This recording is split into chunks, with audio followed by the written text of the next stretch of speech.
If you're in your 40s and you're struggling to have a successful pregnancy, you may have heard a message that it's time to consider donor eggs. If you're not sure that this is the right time for you to go that step, this is a video that I encourage you to hang around and listen to. I'm Dr. Natalie Masson. I'm a psychologist specializing in the mind-body connection, and I've had my own experience of pregnancies and struggles with pregnancies into my mid-40s. I did have successful pregnancies at age 42 and 46 without medical intervention, and I support others along whatever path they feel is going to be helpful for them. I see my role as helping you understand the range of options from many different vantage points to help you pursue a path that feels best for you. In this video, I'm going to walk you through an email I received from a viewer sharing her pathway through a lot of struggles and despair and coming to a place of feeling open and hopeful about her next steps. I'm going to pause a lot as I read through to share with you how I think about each of the things that she's saying, because I think that there's a lot here that others can relate to and a lot that you can learn from hearing me talk through the process of what's being shared here. So just a bit of background. Just a couple weeks ago, I did an interview on the Live Fertile Fertility channel, which I highly recommend, with Kendra Tolbert, and I shared my story of both of my pathways to conceiving and through pregnancy. And then just earlier today, Kendra was on my channel doing a live stream about yoga for fertility.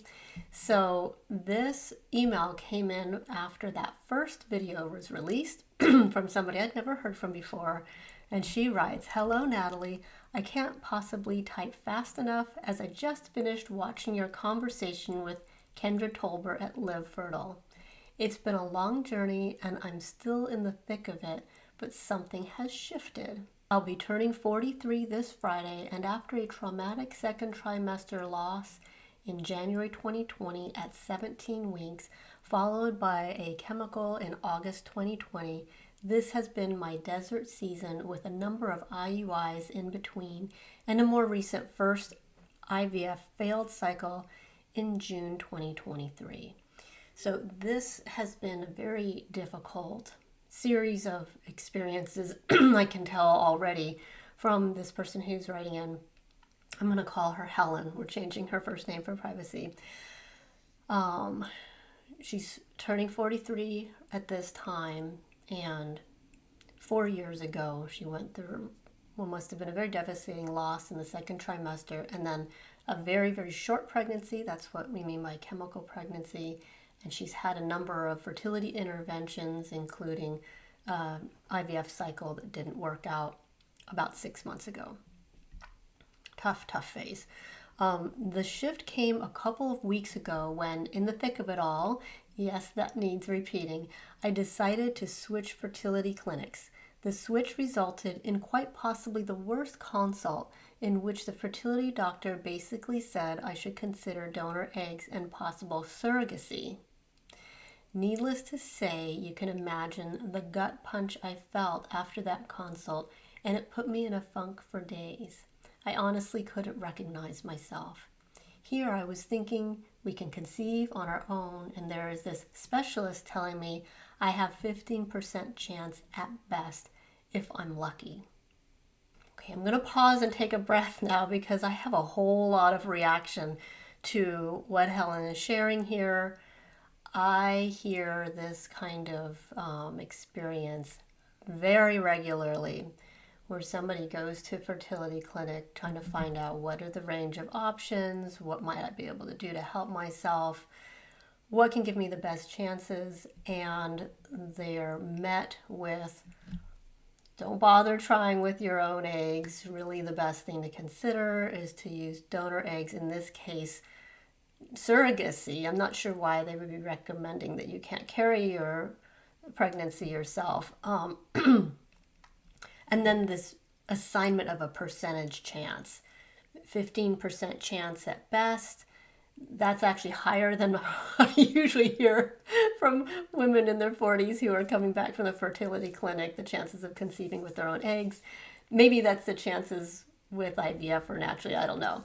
But usually the expectation is that it's just not going to be worth trying because the numbers are so small. And a few problems I have with this kind of prediction. There's no way to really predict how likely it is that you as an individual can have a certain outcome. These are based on various data of questionable quality, and a lot of times we don't have any idea how these individuals have been supported in their fertility process when the numbers are coming out the way they are. So there's a whole bunch that's unknown here. And to deliver these statistics in this with all this pessimism is when it's coming from somebody who's wearing a white coat and is seen as a specialist and an authority, it can feel very definitive. Like, this is the word, you have no chance. And I wish that the information were couched in a much different way. And if I were, let's say, looking at these statistical charts and giving someone feedback myself, if they want to understand what the statistical findings are, I might say that based on the studies that are available to us, we see success rates around such and such percent. That does not mean that is your chance. The only way to really discover what is on the path for you is for you to go down that path, and you'll want to get as much support as you can to support your fertility if this is the path that you want to go down. So if you wish to try with your own eggs, here is a whole range of things that can be done to optimize your chances. And if you decide to go down an alternate, so we're not trying to hide what data there is, but we're also not using it as a way of defining, looking in the crystal ball as if we know what your outcomes are going to be, because really nobody knows. And if you were to look at the statistics for my situation, when I was 45 years old and I'd had 2 miscarriages due to poor egg quality, and I had blood tests done and whatnot, I can show you the form that was given to me that showed that I was at the very, very bottom of the scale of likelihood that, in this case, the statistic says the likelihood that eggs will be retrieved if we do an egg retrieval will be like slim to none. And one could infer from that that my likelihood of getting pregnant naturally might be slim to none. However, I did have a healthy natural pregnancy. So that is why I don't think we should take these data bits out of context and say, here's the story for you. This is part of the story, and there's a whole lot more that we can think about when we think about your whole situation and the directions you might want to go. Okay, I diverge. Let me come back to what Helen has shared here. So it's been a couple weeks since that consult, and I have shaken off that dark cloud that seemed to follow me for days. I'm extremely fortunate to be in life with the most wonderful husband, and we are on the same page. We are in the season of let's do the next best thing. That is, take it day by day, and if our babies are meant to meet us in this lifetime, we will keep going. If at any point we feel like the next best thing is that our family is complete, just the 2 of us, then so be it. That also works for us.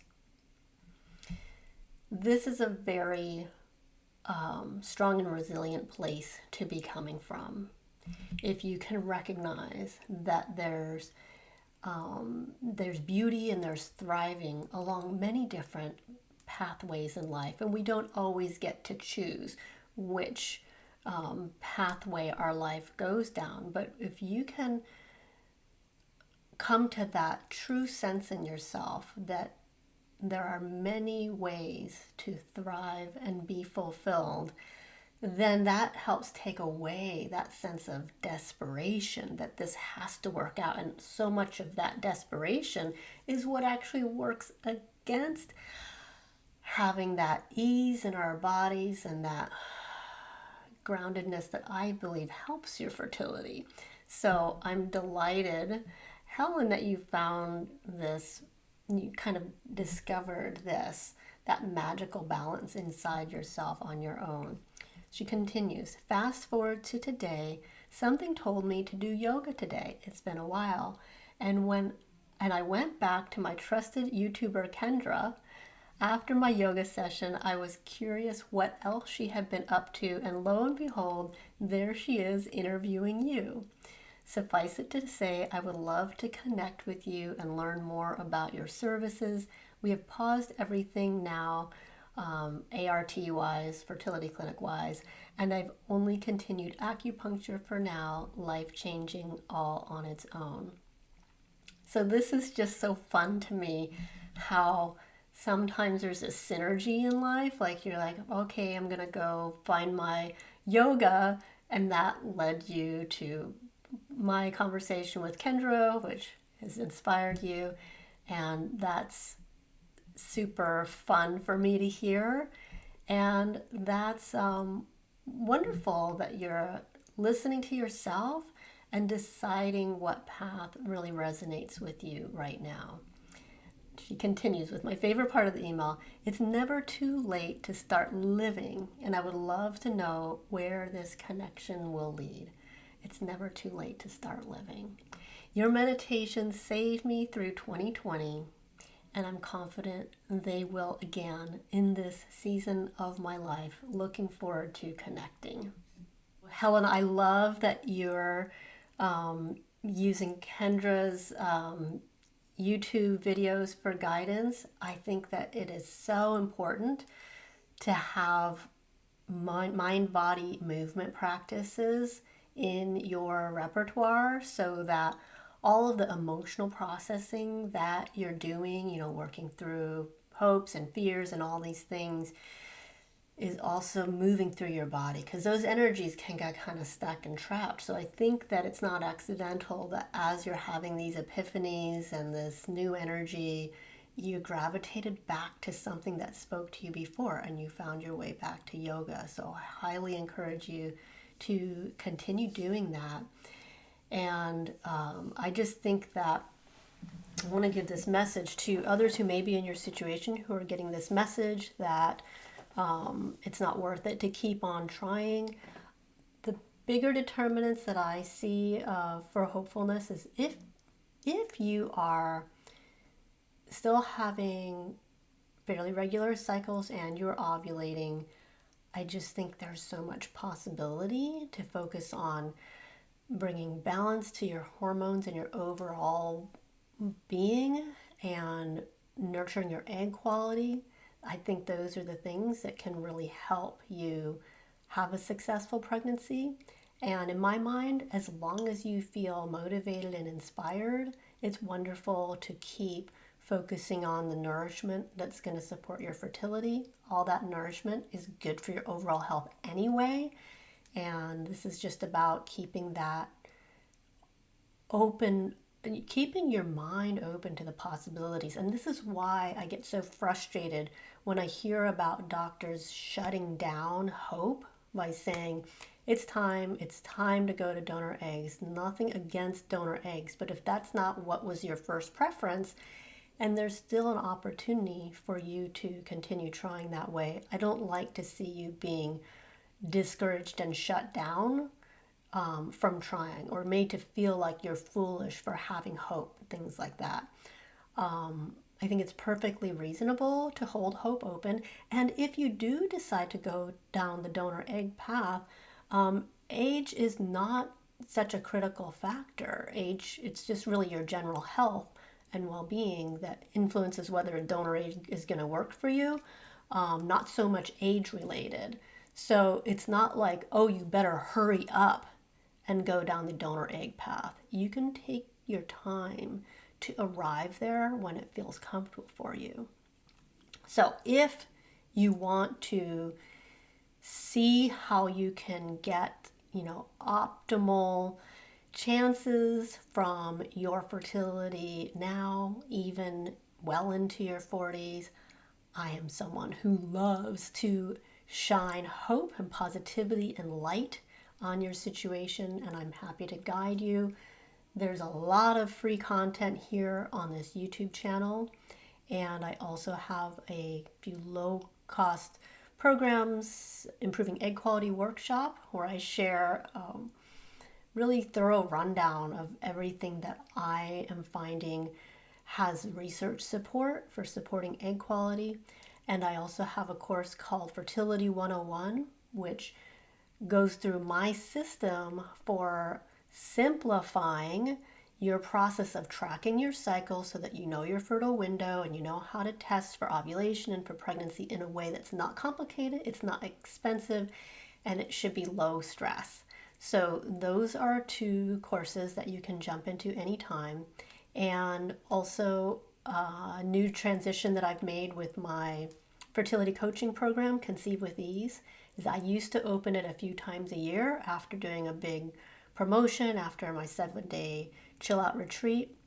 I've now shifted to be opening at any time, so you do not need to wait till a certain time of year to come in.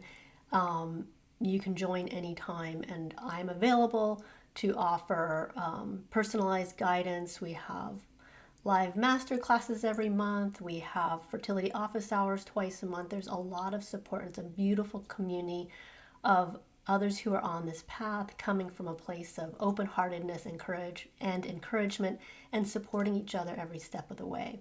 So I'll have links to all of those things in the comments below. If you're ever interested in that Conceive with Ease program and you see that there is not an enroll now form, but instead there's a button that sends you to a form to fill out, that's because I like to see who is interested in the program and connect with you around any questions you may have before you sign up, so that we're sure you're getting into the kind of program that is really going to meet your needs right now. So that is my feedback to Helen and anybody else who is in this kind of situation. Don't give up hope just because somebody is shouting negative statistics at you. Hear what they have to say, but keep it in context and know that there are many, many possibilities to boosting your fertility and helping you achieve your dreams. Just one more thing, you can download my free guide, 20 Strategies for Improving Egg Quality. There's a link in the description below. Egg quality is one of the more important things to learn about if you're trying to conceive over about age 35. Subscribe to this channel if you'd like to see more content like this, and please share with others who you feel might be helped.